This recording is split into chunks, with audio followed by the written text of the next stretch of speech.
Hi, and welcome to my channel.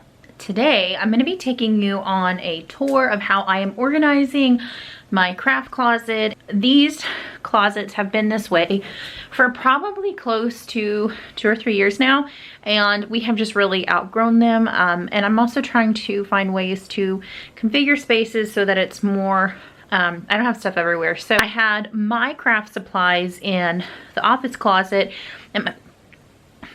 and my children's supplies in the playroom closet, but just with us getting bigger and doing more things and needing more space, I'm actually putting stuff in, I'm trying to put everything together is what I'm trying to say. Anyway, here is my closet that I'm gonna put all the craft stuff in.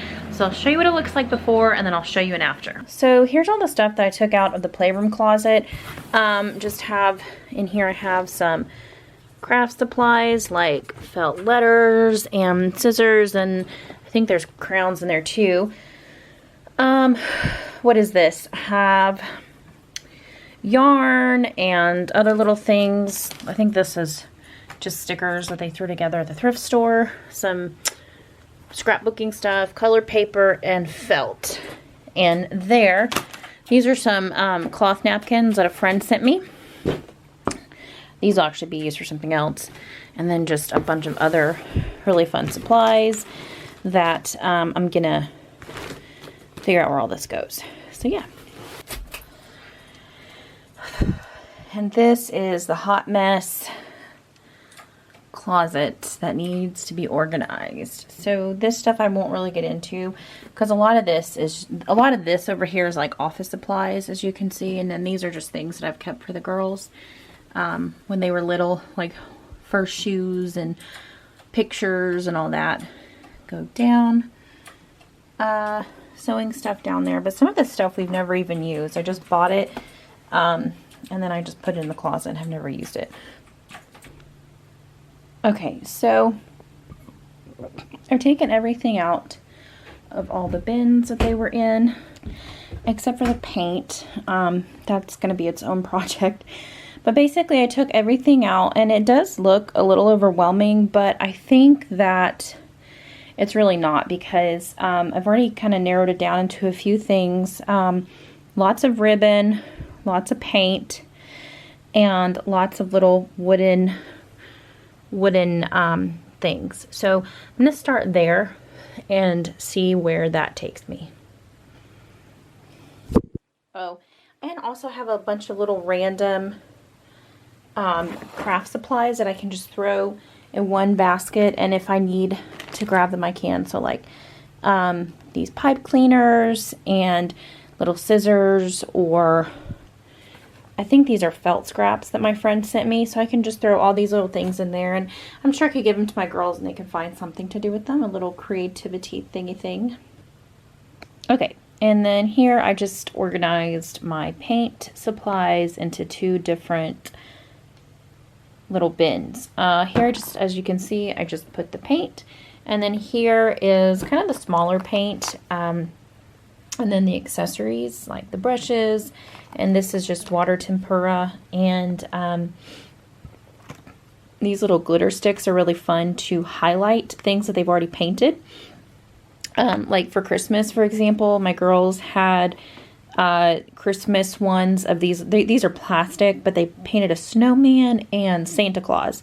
And once that paint dried, they went back over them with these little glitter things, and they were so cute, because this stuff is, I think it's pretty see-through.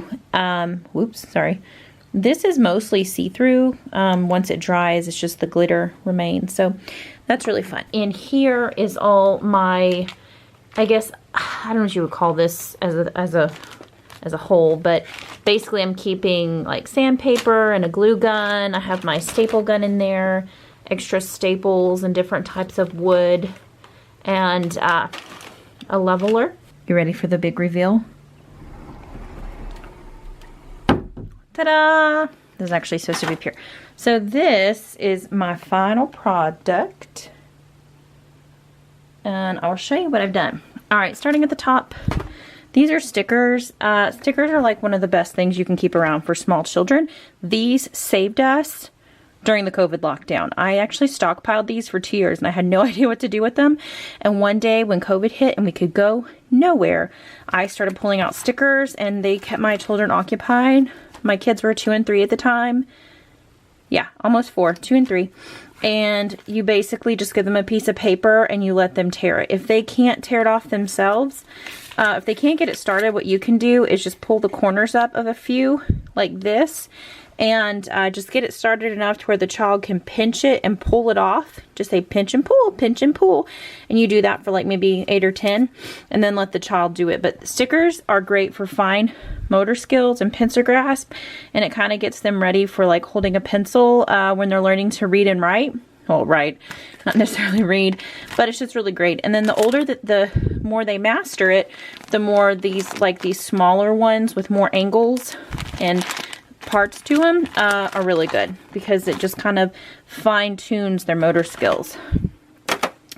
All right, here we got felt. I got this several years ago from the thrift store and I didn't know what to do with it, but I learned there's this thing called felting, which is, I don't even know what it is, but I had read it was like a handicraft that kids can do, and I think it might also be like a good sewing project with maybe a little needle, maybe do some dots, a dotted line for them to trace. I don't know. I'm looking into that, but my goal this year is to do more handicrafts, and I think we'll use these up pretty quickly.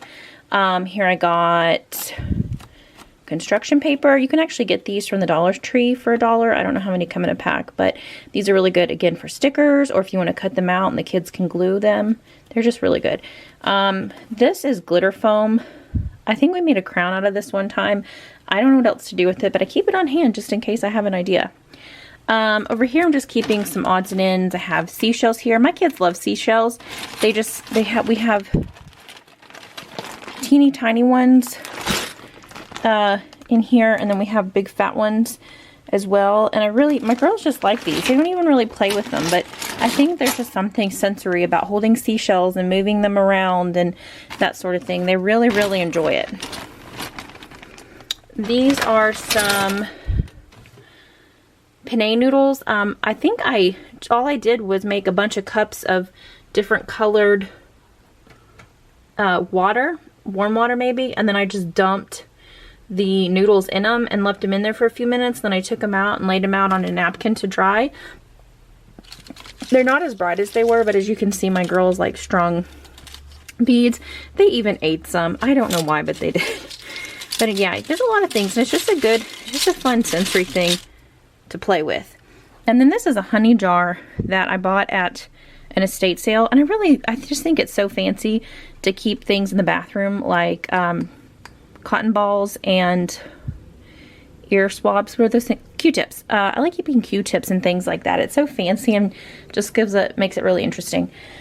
I already showed you this. This is extra paint. This is other paint.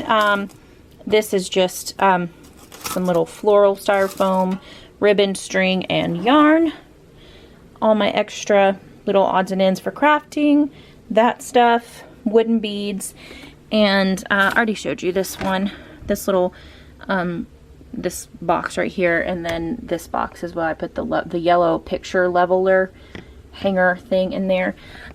This box I was actually going to donate, but then I had an idea. My girls, as I mentioned before, really like using old jars and milk jugs and all that stuff to make stuff. So what I might do is just keep a few things on hand. I might start a STEM, science, technology, engineering, and math. Is that what it stands for? Something like that. Do like a STEM day where maybe I just give them a bunch of something from here, something from here, and something from a few other boxes, and be like, go to town and make something. I think that'll be a fun little project to do. So yeah, this is my new and redone craft stash. And not to be forgotten, this is actually some stuff that I'm going to donate because we have not used it in years, I think. This is a find a new home in the house for it kind of thing. And that is my trash pile. All right, like always, I really hope this video was helpful for you. I really like doing clean outs and reorganization at the end of the year. That way at the beginning of the year we can ring in a new idea for how we're going to live our life and the things that we're doing. I'm sorry, I'm out of breath. This pregnancy is having an effect on me very early. But anyway, we are going to be doing that with some more closets and storage spaces, and I really hope to share those with you because I got a lot more to go through. So anyway, have a good day. Happy New Year.